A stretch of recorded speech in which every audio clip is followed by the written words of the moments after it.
Hello बच्चों, आप सभी कैसे हैं। अपने घर में इस टाइम पे सेफ रहिए और वीडियोस के थ्रू अच्छे से स्टडी कीजिए। आप सभी का बहुत बहुत शुक्रिया। सभी ने मेरी वीडियोस को लाइक किया, कमेंट किया और जितने भी सारे आप सभी डाउट्स पूछ रहे हैं मैं उनका टाइमली आपको रिस्पॉन्स भी कर रही हूँ। सो आपको ताकि नोटिफिकेशन मिलती रहे और आपको कोई भी कंसेप्ट में दिक्कत है आप मुझे बताते रहे, तो इसके लिए आप मेरे चैनल को सब्सक्राइब कर लीजिए, बेल आइकन को प्रेस कर दीजिए। So please subscribe my channel. हम कोरिलेशन के कंसेप्ट को कर रहे थे और आज की मेरी पार्ट 2 की वीडियो है जिसमें मैं आपको मेथड्स बताऊंगी कि हमें कोरिलेशन को किस तरीके से कैलकुलेट करना है। ठीक है, now this video is for the methods of determining correlation. Methods of determining correlation कि हमें कोरिलेशन को किस तरीके से डिटरमाइन करना है, किस तरीके से हमें कोरिलेशन को कैलकुलेट करना है। ठीक है, बेसिकली हमारे पास जो कैलकुलेट करने के लिए है बच्चों वो कौन से मेथड हैं, वो है हमारे लिए number 1 the graphic method. First is our graphical method. ठीक है, ग्राफिकल मेथड है एंड बी क्योंकि ग्राफ है तो वो इजी ही है कैलकुलेट के लिए। बी जो कि हमारे एग्जाम के पॉइंट ऑफ व्यू से काफ़ी इम्पोर्टेंट है, तो इसे हम मैथमेटिकल मेथड है क्योंकि हमें इसमें कैलकुलेशन करनी है। यानी कि हमें मैथ्स में जिस तरीके से हम फॉर्मूले को यूज़ करते हैं, कैलकुलेशन करते हैं, उसी तरीके से हमें कोरिलेशन में भी फॉर्मूले को यूज़ करना है, कैलकुलेशन को। मैथमेटिकल मेथड में फर्स्ट है हमारे पास स्केटर डायग्राम। स्केटर डायग्राम, ठीक है, स्केटर डायग्राम हम बोल सकते हैं या हम इन्हें एंडोटोग्राम भी बोलते हैं क्योंकि ये डॉट से बने होते हैं, दैट इज। ठीक है, यानी कि ये हमारे डायग्राम डॉट से बने होते हैं। ये हमें जस्ट दो फिनोमिना को विजुअलाइज करने के लिए होते हैं। What we have to do in this method, the given data are plotted on a graph paper in the form of dots। ठीक है, इस मेथड में जो हमारे पास गिवन डाटा हैं वो ग्राफ पेपर के डॉट्स की फॉर्म में प्लॉट किए जाते हैं। नाउ द सेकेंड वन हमारे लिए है द ग्राफिक मेथड। ठीक है, सेकेंड हमारे लिए कौन सा है, ग्राफिक मेथड। अब हम बी पार्ट में देखते हैं। बी पार्ट में हमारे लिए जो सबसे इम्पोर्टेंट है जो हमें करना है कौन सा है, Karl Pearson's coefficient of correlation, that is Karl Pearson's coefficient of correlation.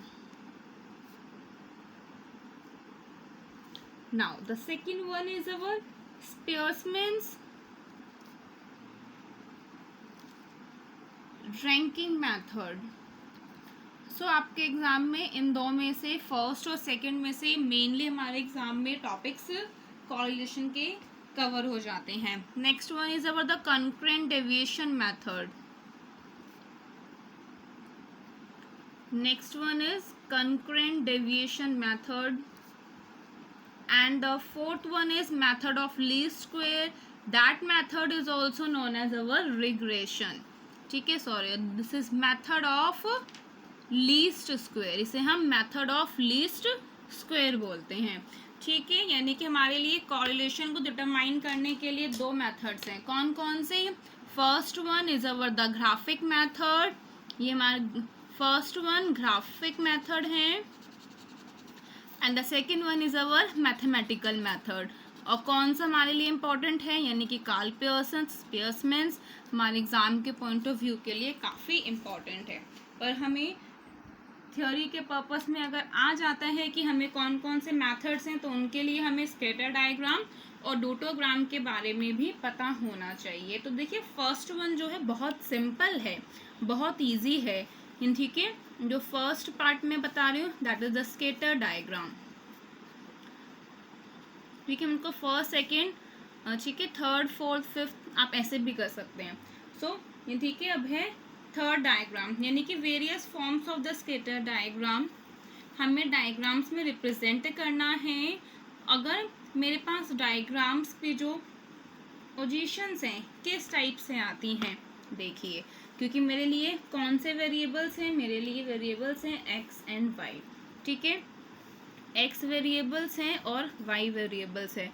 क्योंकि आपको इसमें विजिबल नहीं होगा तो इसीलिए मैं रेड पेन ही यूज़ कर रही हूँ कि आपको इजीली दिख जाए। ठीक है, so here my X axis and here is my Y axis.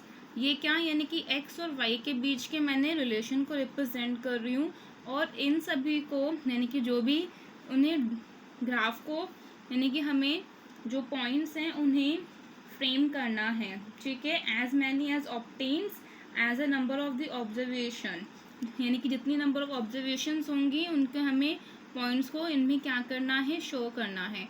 अगर इनका जो रिप्रेजेंटेशन है वो इस तरीके से बढ़ रहा हो, ठीक है, इट मीन्स कि जो मेरा आर है, देखो ये क्या रिप्रेजेंट करता है, बताओ, सोचो क्या रिप्रेजेंट करेगा। ये मेरी एक्स एक्सिस, मेरी वाई एक्सिस, इस पॉइंट से मैं इस पॉइंट पे ये गई, इट मीन्स ये दोनों ही क्या हो रहे हैं, इंक्रीज कर रहे हैं। अगर मैं इस पॉइंट से इस पॉइंट पे आती हूँ, ठीक है, तो ये मेरे दोनों ही डिक्रीज कर रहे हैं। क्या रिप्रेजेंट करेगा कि आर है वो मेरा क्या है, प्लस में है। ठीक है, +1 है, तो ये मेरे लिए क्या है, परफेक्ट पॉजिटिव कोरिलेशन। ठीक है, सो हम इन्हें परफेक्ट पॉजिटिव कोरिलेशन बोलते हैं। इसी का ही अपोजिट क्या हो जाएगा, इसी के अगर मैं अपोजिट की बात करती हूँ, so next one is my negative. ये नेगेटिव रिप्रेजेंट कर रहा है। नेगेटिव कैसे, देखिए, यानी कि ये एक पॉइंट है, यहाँ मेरी y की वैल्यू है, this is the value of the x। अब इस पॉइंट से मैं इस पॉइंट तक गई हूँ, ठीक है, यहाँ x की वैल्यू तो मेरी बढ़ गई है, लेकिन y की वैल्यू मेरी क्या हो रही है, डिक्रीज हो रही है। इट मीन्स वन वेरिएबल हमारा इंक्रीज कर रहा है और जो दूसरा वेरिएबल है वो मेरा क्या कर रहा है, डिक्रीज कर रहा है। सो ये मेरे लिए क्या है, here the r is my negative. ठीक है, r मतलब कि जो रिलेशन है वो मेरा नेगेटिव है, और ये कौन सा है, परफेक्ट है। So this is perfect negative correlation. Clear. So next one, अगर हम नेक्स्ट वन की बात करते हैं, नेक्स्ट में यानी कि मेरे लिए को ये जो है कुछ भी फ्रेम नहीं हो रहा, जो ऑब्जर्वेशंस हैं, जो इनके बीच का रिलेशंस हैं, वो कुछ भी ट्रेंड शो नहीं कर रहा। ठीक है, अगर जो मेरा ट्रेंड है वो शो कर रहा है upward, then perfect positive correlation. अगर मेरा ट्रेंड शो कर रहा है, ठीक है, डाउनवर्ड, तो मेरा परफेक्ट नेगेटिव कोरिलेशन। यहाँ पे ट्रेंड कुछ भी शो नहीं कर रहा। If the plotted points do not show any trend, the two variables are not correlated.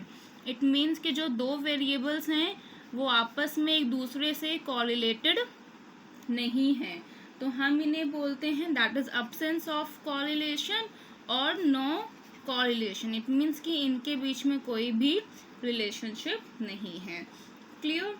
अगर आपके पास लाइनें जो हैं और से ज़्यादा आ जाती हैं, ठीक है, यानी कि जो मेरे लिए राइजिंग आर्ट है वो दूसरे से भी क्या कर रहा है, राइज कर रहा है, यानी कि यहाँ पे मैं अगर और भी ज़्यादा लाइन को रिप्रेजेंट करती हूँ तो वो होता है एक लिमिटेड पॉजिटिव कोरिलेशन।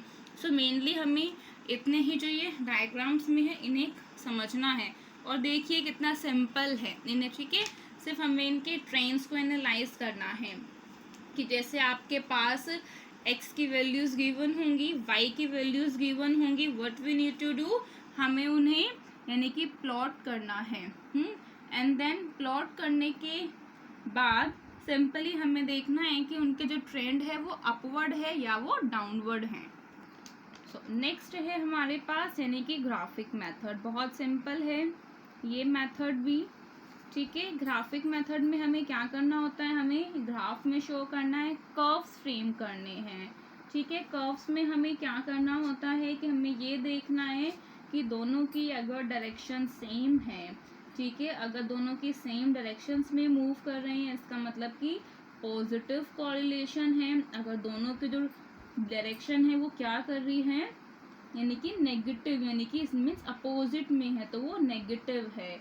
ठीक है, सो मैं यहाँ पे लिख देती हूँ, if both curves move in the same direction, यानी कि दोनों के जो कर्व्स हैं और आपको शायद कर्व्स क्या डेफिनेटली आपको कर्व्स तो हमेशा आते ही होंगे। किन तरीके से हम यानी कि जो भी एक्स है वाई है उनकी वैल्यूज़ को ग्राफ में प्लॉट करते हैं, ठीक है। यानी कि हमारे पास जो भी उनकी वैल्यूज़ हैं, जैसे कि मैंने एक ले लेती हूँ, ठीक है। ये जैसे ये कर्व है, ठीक है, और ये दूसरा भी कर्व है, यानी कि ये जो एक कर्व है फर्स्ट कर्व है, ये जो दूसरा कर्व है से कि ये रिप्रेजेंट करता है एज ऑफ हस्बैंड की एज को, ठीक है। एंड देन ये रिप्रेजेंट करता है एज ऑफ वाइफ की एज को ये रिप्रेजेंट कर रहा है। ये हमारे लिए क्या है, दोनों ही आपस में क्या कर रहे हैं, इंक्रीज कर रहे हैं, यानी कि सेम डायरेक्शन में मूव कर रहे हैं। The main thing is that कि both the curves move in the same direction, यानी कि मूव इन सेम डायरेक्शन, ठीक है। ध्यान रखिएगा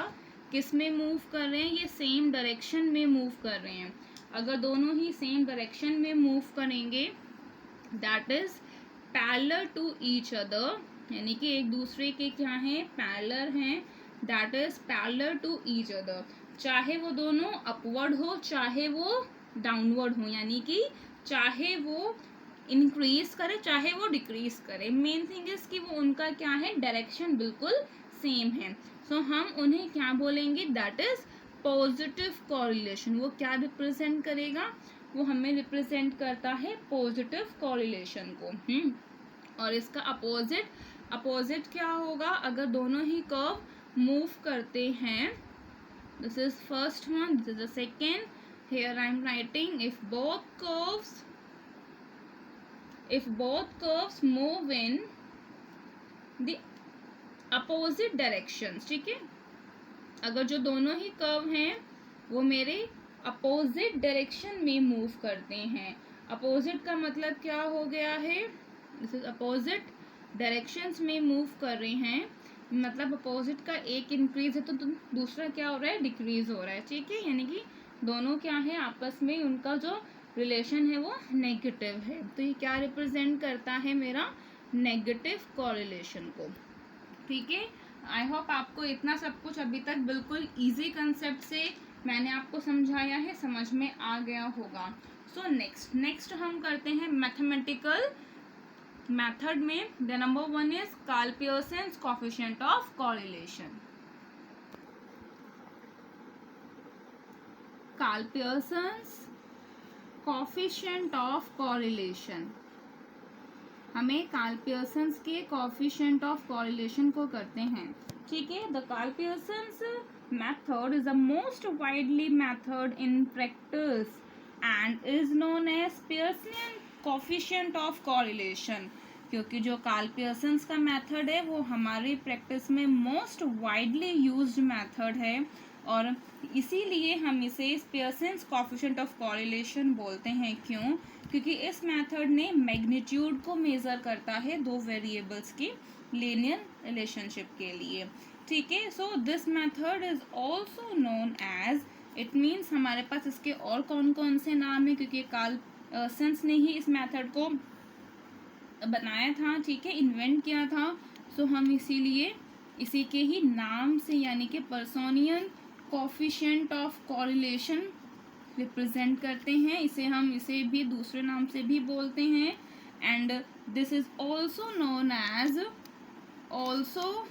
एज, और इसे हम और कौन से मेथड से बोलते हैं, that is product movement method coefficient, ठीक है। प्रोडक्ट मूवमेंट कोएफिशिएंट मेथड भी ये कहा जाता है, and is denoted by the symbol R, यानी कि इसका हमारे पास सिंबल क्या है, आर, ठीक है। अब ये मेथड एक्चुअली में है क्या, क्योंकि ये दो वेरिएबल्स के बीच के यानी कि हमें रिलेशन को बताता है। सो सबसे स्टार्टिंग में हमें दो वेरिएबल्स के बीच में क्या चीज़ों को फाइंड आउट करना मोस्ट इम्पॉर्टेंट है, उनके बीच के हमें कोवेरेंस को निकालना बहुत इम्पॉर्टेंट है, क्योंकि हमने देखा वेरेंस माने द रिस्क, ठीक है। मैंने आपको जो वेरेंस बताया था स्टैंडर्ड एविएशन से जो हमारा निकल के आया था वो वन वेरिएबल का था, ठीक है। अब मैं यहाँ पे किसकी बात कर रही हूँ, कोवेरेंस की बात कर रही हूँ। सो को माने दो, ठीक है। सो यहाँ पे को माने क्या होता है, टू, यानी कि variance between the two variables, यानी the risk between the two variables. यहाँ पे मैं दो वेरिएबल्स के रिस्क की बात कर रही हूँ, that is X and Y. ठीक है, क्या फॉर्मूला होगा, देखिए वहाँ हमारे पास क्या फॉर्मूला था, यानी कि दैट इज वी, यानी कि वेरिएंस जो है is equal to under root of the standard deviation. ठीक है, यानी अंडर रूट है किसकी, sorry the standard deviation is, ठीक है, अंडर रूट ऑफ वेरिएंस। ठीक है, यानी कि हमारे लिए जो वेरिएंस है वो होगा स्टैंडर्ड डेविएशन का स्क्वायर। ठीक है, ध्यान रखना, मैंने स्टार्टिंग में गलत बोल देता था, यानी कि वेरिएंस इज इक्वल टू यानी कि the square root of standard deviation. Clear, so it mean वहाँ पे यानी कि मुझे x में से माइनस करना पड़ा था उसके मीन को, और उसका मैंने क्या लिया था, देन स्क्वायर। तो यहाँ पे मुझे क्या करना है, स्क्वायर की नीड नहीं है क्योंकि ऑलरेडी मेरे पास दो वेरिएबल है, तो x माइनस, ठीक है, x का मीन, y माइनस y के मीन, यानी कि मैंने x का भी डेविएशन निकाल दिया है और y का भी डेविएशन निकाल दिया है। ठीक है, और इनको मल्टीप्लाई किया, देन इनका समेशन किया है। ठीक है, and then divided by the root n। तो ध्यान रखना, ये जो मेरा फॉर्मूला है ये कोवेरिएंस का फॉर्मूला है। ठीक है, बच्चे इसे मिसअंडरस्टूड कर लेते हैं कि मैम ये कोरिलेशन का फॉर्मूला है, नहीं, ये हमारा कोवेरिएंस का फॉर्मूला है। ठीक है, और इसे हम क्या रिप्रेजेंट करते हैं, dx से, और इसे हम किससे रिप्रेजेंट करते हैं, dy से। तो मेरा क्या बन जाएगा, dx मल्टीप्लाई बाय dy का under root divided by n। ठीक है, नाउ n क्या होता है, ठीक है, सॉरी r क्या होता है, अब हमें r को समझना है कि r क्या है, the correlation of the coefficient. ठीक है, ये हमें इसके फॉर्मूले को अच्छे से करना है। This is nothing, covariance. देखिए, यानी कि मैंने रिस्क लिया है किसके लिए, द रिस्क ऑफ, यानी covariance of x and y। ये मेरा बेसिक फॉर्मूला है जो मैं आपको बता रही हूँ, क्योंकि हम इसे डायरेक्ट फॉर्मूले भी कहते हैं। क्योंकि आपने सभी में देखा है, यानी कि अभी तक के हमारे सारे स्टैटिस्टिक्स में हमें डायरेक्ट मेथड से भी फॉर्मूले यूज़ करने हैं और हमें इनडायरेक्ट मेथड से भी। और हम इनडायरेक्ट मेथड को क्यों यूज़ करते हैं, अपनी कैलकुलेशन को इजी करने के लिए। ठीक है, सो हमें इस मेथड में भी डायरेक्ट और इनडायरेक्ट की नीड होगी। तो जो मैं आपको बता रही हूँ ये हमारे लिए डायरेक्ट मेथड का है। तो क्या है ये, covariance of x and y। ठीक है, तो r is equal to covariance of x and y। r क्या है, x एंड y का कोवेरिएंस है। डिवाइड करना है मुझे ईच के रिस्क, यानी कि ईच के स्टैंडर्ड डेविएशन से मुझे इसे डिवाइड करना है। So this is my basic formula.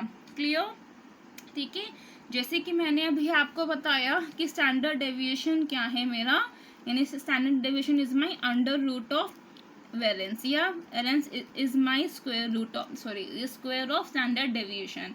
तो अब ने यहाँ पर यानी कि ये मेरे पास क्या है, वेरिएंस ऑफ, ठीक है, यानी कि ये स्टैंडर्ड डेविएशन है। अगर मुझे इसे वेरिएंस में लिखना है तो बताइए मैं इसे कैसे लिखूंगी, आप मन में सोचिए इतने। ठीक है, मैं कैसे लिखूंगी, सिंपली ये स्टैंडर्ड डेविएशन है तो मैं इसे लिखूंगी दैट इज वेरिएंस ऑफ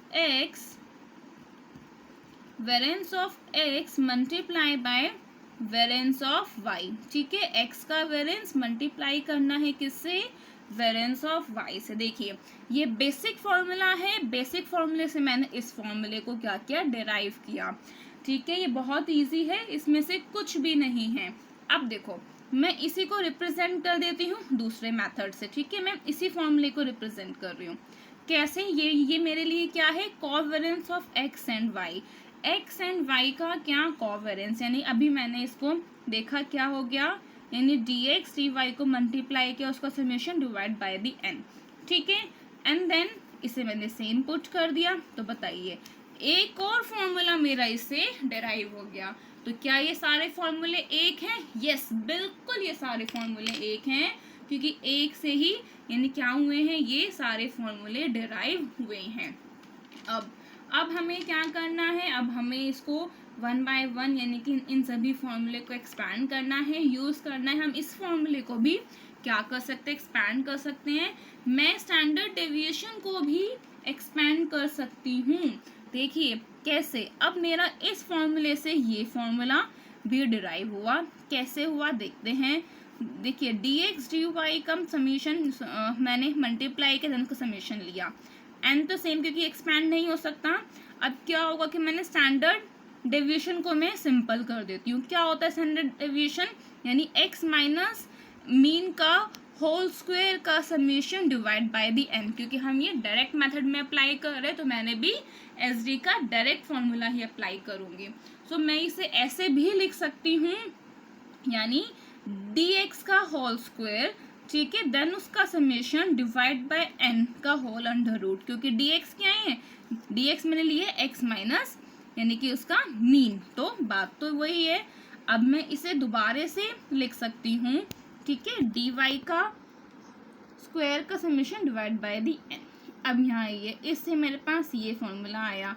अब देखिए दो बार है, ठीक है, n root N multiply by root N, तो वो क्या बन जाएगा, यानी कि वो मेरा हो जाएगा डिवाइड में यानी 1/n में n, ठीक है, क्योंकि ये बाहर आ गया। अंदर क्या रह गया मेरे लिए, डी स्क्वायर एक्स बोल लो या फिर कंप्लीट आप डी वाई का या फिर डी एक्स का स्क्वायर बोल लो, ठीक है। अब इनका बात एक ही होता है, ये समीशन। अभी मेरा क्या हो गया, कैंसिल आउट हो गया। So this is our the formula. सो ये हमारे लिए इसका बेसिक फॉर्मूला से हमने इस फॉर्मूले को भी क्या किया है, डिराइव किया है। सो आपको क्लियर हो गया होगा कि आपको यानी कि ये सारे जो फॉर्मूले हैं वो एक बेसिक फॉर्मूला से ही निकल के आया है। अब मेन चीज़ आती है कि हमें कौन से फॉर्मूले को कहाँ अप्लाई करना है। सिंपली आपको देखना है कि आपको क्वेश्चन में डाटा कौन सा गिवन है। अगर आपको स्टैंडर्ड डेविएशन गिवन है तो आप इस फॉर्मूले को अप्लाई कीजिए, ठीक है। ये इसको अप्लाई करोगे तो आपको ये अप्लाई करना है। अगर आपको एस डी गिवन नहीं है तो ऑलरेडी यहाँ मैंने डी एक्स कैलकुलेट ऊपर करना ही है, तो हम इसको यहाँ पे यूज़ कर सकते हैं, ठीक है। सो ये जो लास्ट फॉर्मूला है, ठीक है, मैं आपको यही बोलूँगी कि it is advisable to the student that they should use the last formula, ठीक है। हम इसे लास्ट फॉर्मूले को यूज़ करें, कब करें, ठीक है, कि जब मुझे स्टैंडर्ड डेविएशन गिवन नहीं है, ठीक है। इंस्टेड आप स्टैंडर्ड डेविएशन को कैलकुलेट करोगे, इससे अच्छा है कि आपको यहाँ पे dx निकालना है, आपको यहाँ पे dy भी निकालना है, उसी को यूटिलाइज करो। Clear. And when the values of x and y are given in the question, अगर आपको क्वेश्चन में x और y की वैल्यू गिवन है then we should use this formula, ठीक है। तो हम इस फॉर्मूले को यूज कर सकते हैं। अगर आपको वेरिएंस गिवन है तो हम इस फॉर्मूले को यूज कर सकते हैं। तो जो आपको कौन से फॉर्मूले को यूज करना है ये आपको बताएगा। क्या बताएंगे कि आपका डाटा कैसा है क्वेश्चन में। चलिए मैं आपको एक छोटा सा ही स्मॉल अभी फिलहाल एक क्वेश्चन करके दिखा देती हूँ, ठीक है। फर्स्ट, ठीक है। सो द कोवेरेंस है, कोवेरेंस between x and y is +23, यानी कि ये मेरे लिए इसमें 095 यानी कि दो के बीच में जो मुझे कोवेरेंस गिवन है, ठीक है, एंड देयर वेरिएंसेस, यानी कि इसका मतलब क्या है कि मुझे कौन सा फॉर्मूला गिवन है, मुझे वेरिएंसेस गिवन है, यानी कि मुझे ये फॉर्मूला अप्लाई करना है।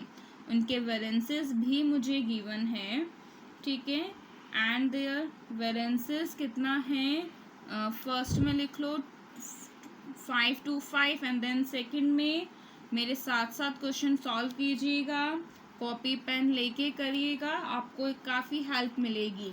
एंड देन कैलकुलेट करना है मुझे क्या आर, ठीक है, सब मैंने शॉर्ट में लिखा है, ठीक है, आपको शॉर्ट में समझा दूँ। सो ये तो बिल्कुल डायरेक्ट क्वेश्चन है। सो हमें यानी कि कोवेरेंस का फॉर्मूला लगाना है, then divided by variance of x, यानी कि x के वेरिएंस को, ठीक है, अंडर रूट, ठीक है, देन वेरिएंस ऑफ y का अंडर रूट क्या हो जाएगा 23095 जो मुझे गिवन है, देन 525, ठीक है। आप दोनों साथ में भी कर सकते हैं, अलग अलग करना है आप अलग अलग कीजिए। अब इसे सॉल्व कर दिया, दिस इज प्लस में है, ध्यान रखना मुझे प्लस में भी यूज करना है। अब बताइए ये जो मेरे पास प्लस में है तो हम इसे क्या बोलेंगे, प्लस का मतलब मेरे लिए क्या है पॉजिटिव, ठीक है। तो दिस इज पॉजिटिव, ये 0.75 और 0.99 के बीच में है, तो this is high degree, positive high degree of correlation, that is are.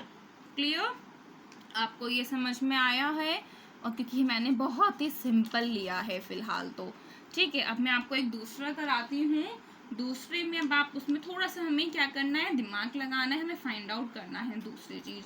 Now हमें जो सेकंड क्वेश्चन में गिवन है coefficient of correlation between the X and Y series, यानी कि मुझे आर गिवन है, आर कितना है 0.48, यानी कि मुझे दो सीरीज के बीच का कोफिशिएंट ऑफ कोरिलेशन गिवन है, और देयर कोवेरेंसेस, मुझे इनके कोवेरेंसेस भी गिवन है, यानी कि मुझे उसका जो न्यूमिनेटर है वो भी गिवन है, दैट इज 36, ठीक है। And the variance of x, x का वेरिएंस कितना है इज 16 है।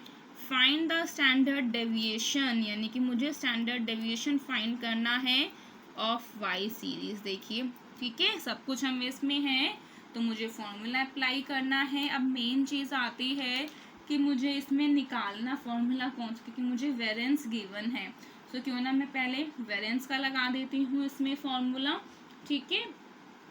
अब R इज इक्वल टू क्या है, that is कोवेरेंस divided by variance of x and variance of y।